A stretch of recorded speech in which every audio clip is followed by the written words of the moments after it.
Mas paigtingin pa ng Department of Transportation ang pagbabantay nila laban sa mga kolorum na sasakyan. Ayon po kay DOTR Command and Control Operations Center Chief Charlie Del Rosario, mula Nobyembre umabot na sa 65 kolorum na sasakyan ang kanilang naharang. Magpapatuloy ang kanilang operasyon para na rin sa kaligtasan ng mga pasahero. Kasabay nito, tiniyak din ng DOTR na papanagutin ang mga pasaway na namamasada kahit walang kaukulang permit o prangkisa. Wala rin umano silang sasantuhin sa kanilang panguhuli kahit pa miyembro ng uniform personnel o nagtatrabaho sa iba't ibang ahensya ng gobyerno ang may-ari ng lalabag na sasakyan.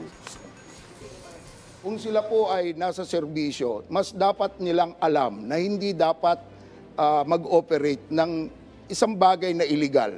Kahit anong bagay po, lalo na kung tayo nasa serbisyo, alam naman po natin yan.